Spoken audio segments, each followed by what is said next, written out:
स्वागत है दोस्तों आप सभी का हमारे इस YouTube चैनल में। आज हम सीखने वाले हैं कक्षा 7 की गणित में अभ्यास 4 को। तो प्रश्न नंबर 3 तक हम इस अभ्यास में कर चुके हैं। अगर आपको ये वीडियो अगर नहीं देखी गई है तो प्लेलिस्ट में जाइए और क्लास 7 मैथ्स के नाम से एक प्लेलिस्ट बनी हुई है, उसमें लास्ट की एक वीडियो को देखिए। अभ्यास 4 में प्रश्न 3 तक करा चुके हैं हम।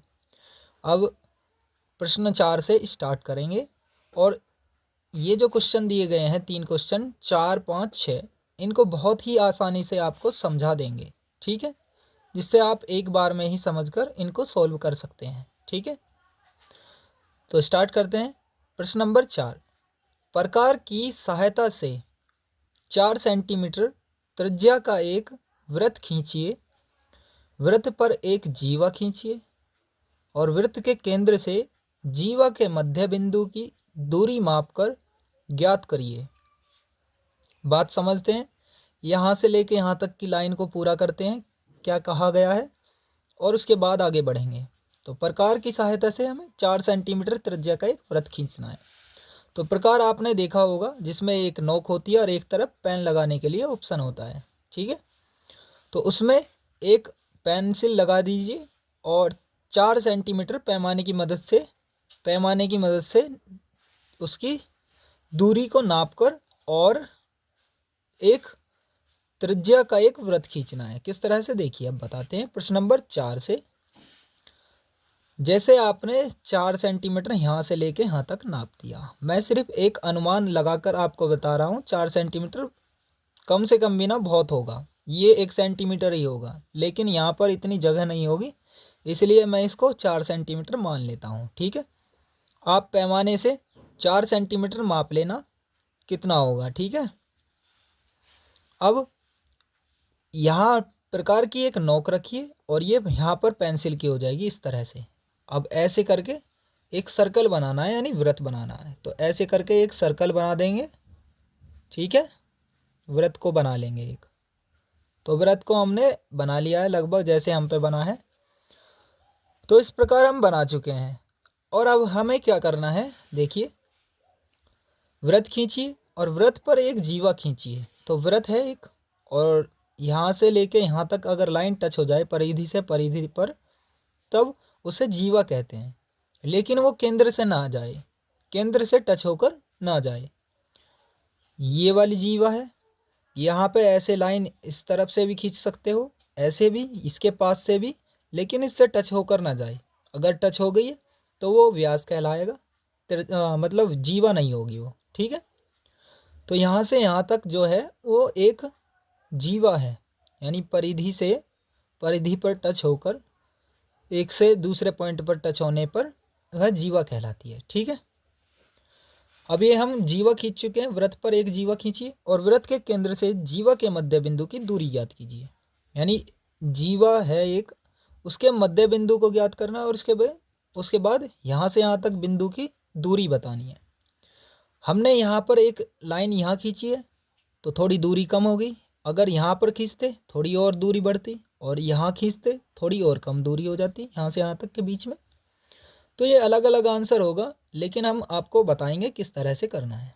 तो यहाँ से यहाँ तक की इनके बीच की दूरी कैसे ज्ञात करोगे, यहाँ से एक ऐसे लेकर के एक चाप ऐसे लगाओगे आप प्रकार से, यहाँ से एक पॉइंट मानकर ऐसे चाप लगाओगे, तो इनके बीच में जो दूरी होगी ये ऐसे करके ये वाली, तो ये मध्य बिंदु हो जाएगा इसका। और जब मध्य बिंदु यहाँ मिल चुका है हमें, तो यहाँ से लेके यहाँ तक की दूरी मापनी है आपको पैमाने से, और आपको जितनी मिले उतनी लिख देना। तो यहाँ तक मैं मान चुका हूँ कि 2 या 3 सेंटीमीटर होगी, तो 2-3 सेंटीमीटर लिख सकते हो आप। तो आपका अलग अलग आंसर आएगा, ज़रूरी नहीं कि 1 आ रहा है 2 आ रहा है, कितना आएगा हमारा।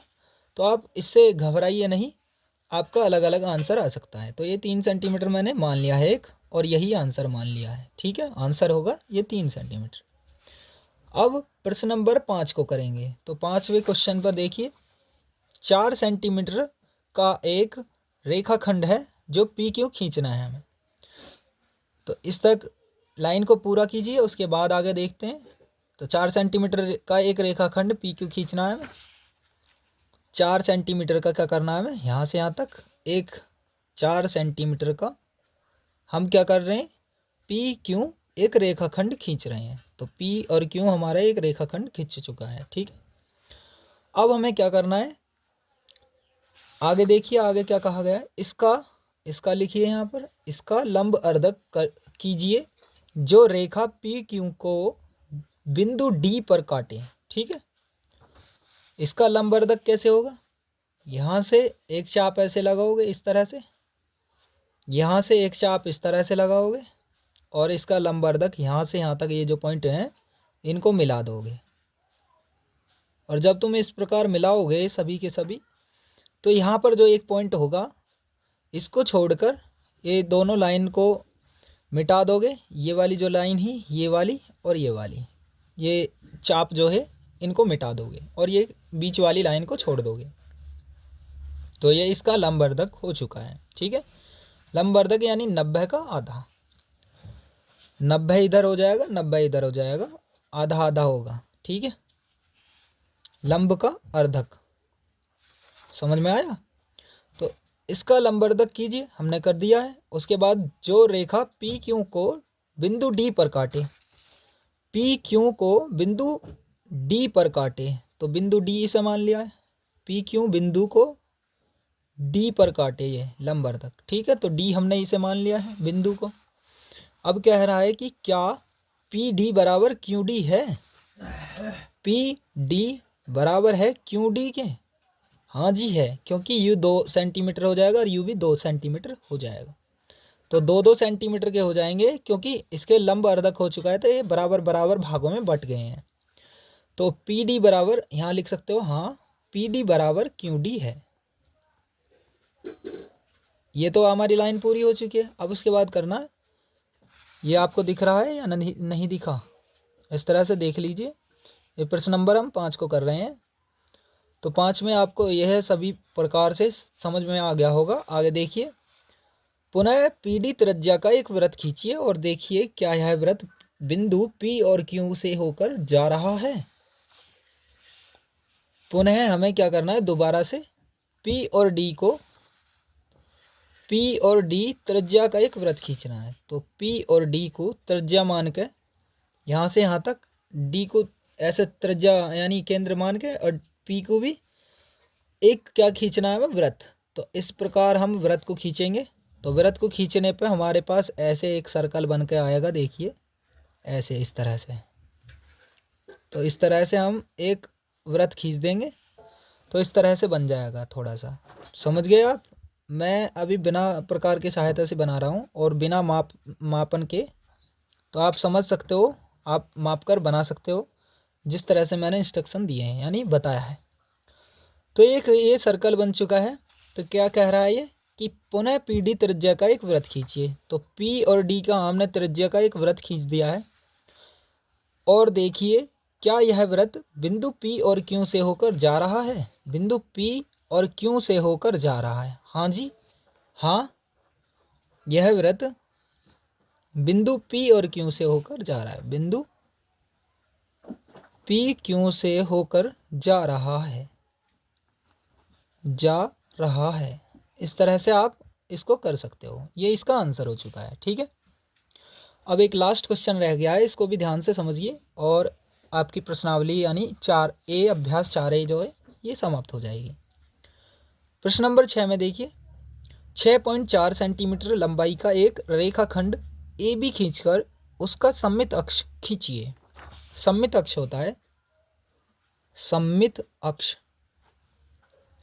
होता है, सममित अक्ष, यहाँ अक्ष है, ये अक्ष बस, ठीक है। तो सममित अक्ष होता है, जैसे हमने एक लाइन खींची है, उसको बराबर 2 भागों में बांटना, ठीक है। सममित अक्ष यानी 2 लाइन एक ही लाइन पर रहती हैं, वो उसको सममित अक्ष कहते हैं, ठीक है। जैसे इसकी भी लाइन यही है और इसकी भी आधी लाइन यही है, समझ में आया। तो इसका भी लंब एक 90 डिग्री का इस तरह से बन रहा है और इसका भी ये 90 डिग्री से इधर से बनना है, समझ में आया। तो ये लंबवर्धक और सममित अक्ष एक ही होता है लगभग। एक समान है। तो इस तरह से आप क्वेश्चन को समझेंगे कि छठा क्वेश्चन किस तरह से करेंगे। 6.4 सेंटीमीटर लंबाई का एक रेखाखंड ए बी खींचना है। तो छठा क्वेश्चन स्टार्ट कर रहे हैं हम, ध्यान से समझिए कि 6.4 सेंटीमीटर का हम क्या करेंगे, 6.4 सेंटीमीटर का एक ए बी रेखाखंड खींच देंगे। तो ए और बी हमने रेखाखंड खींच दिया है। अब उसको किस तरह से करेंगे, ध्यान से समझिए। खींचकर उसका सममित अक्ष कीजिए या खींचिए। सममित अक्ष कैसे खींचेगा, अब आप ध्यान से समझिए। अभी मैंने आपको बताया सममित अक्ष और लंबवर्धक दोनों एक ही समान होते हैं, तो इसका लंबवर्धक या फिर सममित अक्ष करना एक ही बात है।